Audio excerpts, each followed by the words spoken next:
I also have the privilege and honor of introducing Metro Council President David Bragdon at this time. He's had over a decade of public service distinction, Portland native, honorary chair of the jury, and 5 titles on Amazon.com.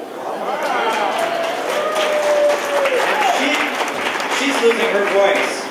Now, if you told Jim Winkler or David Bragdon 5 years ago, or somebody from some other part of the country, that one day you'd be able to walk down the park blocks in Portland, Oregon, and you'd come into the Portland Art Museum in a beautiful building, and there'd be a sign on the door that would say Metro Council meeting, you'd say you wouldn't believe that was going to take place. But here we all are. This is the kind of region that we want to have. This is about the kind of region we want to have, where we have urbanity and nature in harmony with each other. And this is also the kind of organization we want to have at our agency, where we're inspiring people, bringing out the best in both urban living and natural areas. And that's what we're about. Stacy just thanked many people, and Corey thanked many people. You know, we are one of the government organizations that does not have a designated sustainability officer.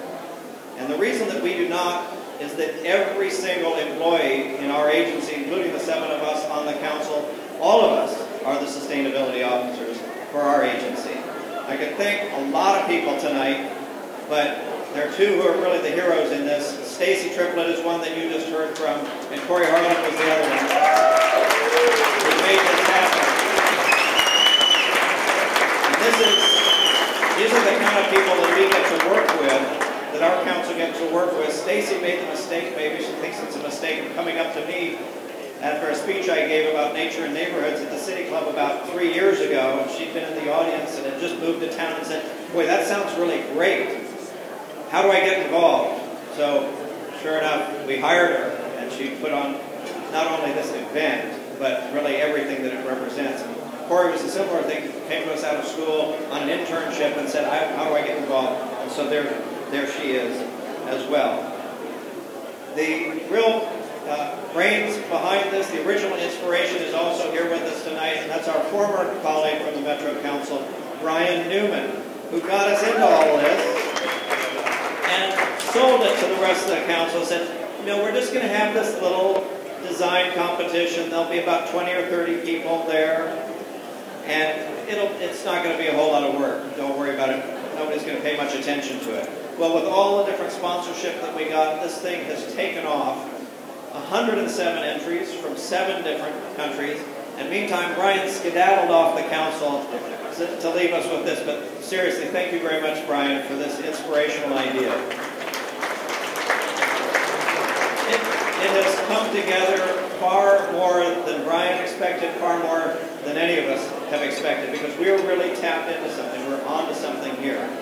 And the exciting part for the council has been the time we spent with the jury, who you're going to hear from momentarily. These are leaders in their field from around the country and around the world who came to share their expertise with each other and with us, and also to learn from what is going on here. So what we originally thought of tonight as the culmination of something is actually really the beginning of something, and you can feel the energy here. We are starting off on something really new here tonight. Now the jury, the care and feeding of the jury and the guidance for the jury was the product of another great partnership that developed through this, and that is with the University of Oregon and the University of Oregon Architecture School, which is renowned around the country for their work in sustainability.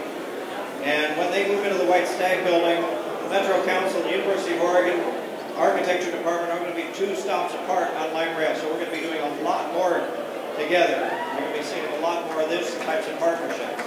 We were very lucky to have Professor Brooke Muller and Josh Serra, who worked on this program, and they're going to walk you through all of these entries and introduce you to the jury. So please welcome them from the University of Oregon, Brooke and Josh.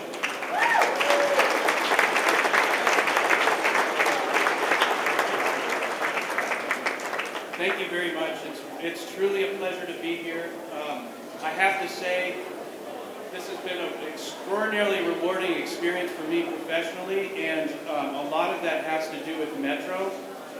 It's an extraordinarily rare combination of energy and vision and capability. And you should all be very excited about your regional public agency because they're doing excellent work. This is my good friend Josh Serra. I teach architecture at the University of Oregon. A year and a half ago, Stacy approached Francis Bronett, who's the Dean of the School of Architecture and Allied Arts, and asked if there was a faculty member who might be able to help out with this effort, and thankfully she thought of me. When I met with Metro, I said, I can do the neighborhood part of Nature in Neighborhoods, but if you want the nature part, you have to hire a project ecologist as well. And they thought that was a good idea. So that the competition designers, let's say, were an integrated team, and I really think that's a good way to lead into a competition which is fundamentally about learning how to collaborate effectively in creating a more sustainable and healthy built and natural environment.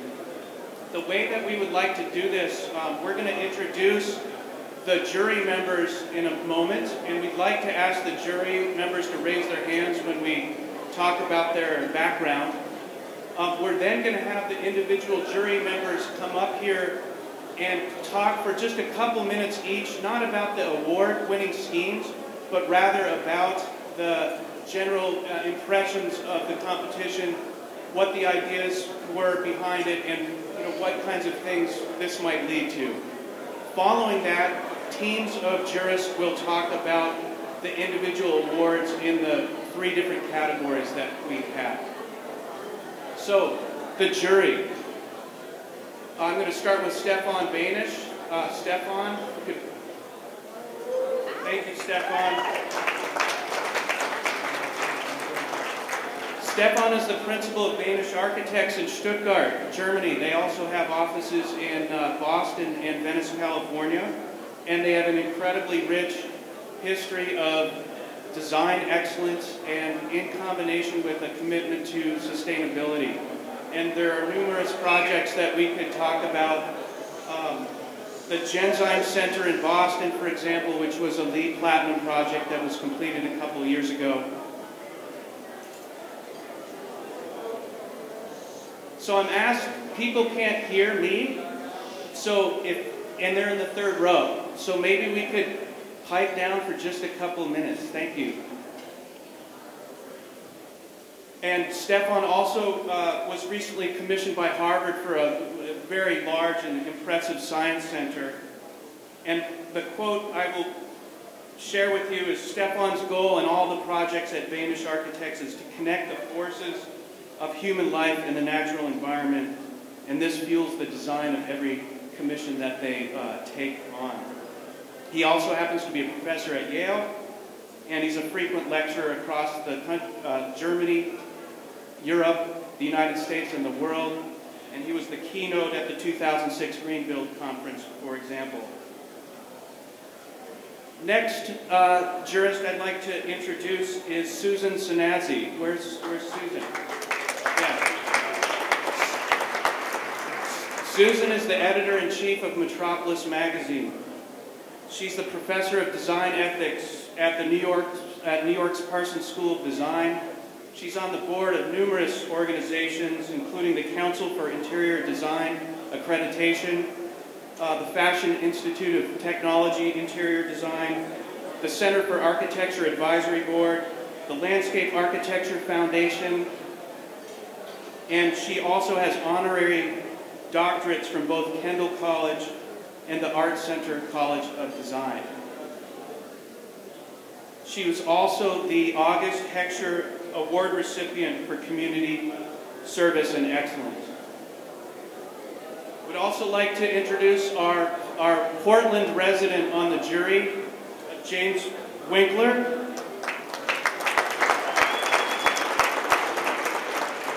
President of the Winkler Development Corporation, and you're probably familiar with a lot of his work, but he was responsible for the conversion of the Best Kaiser Hospital into the North American headquarters for Adidas Solomon, the newly opened downtown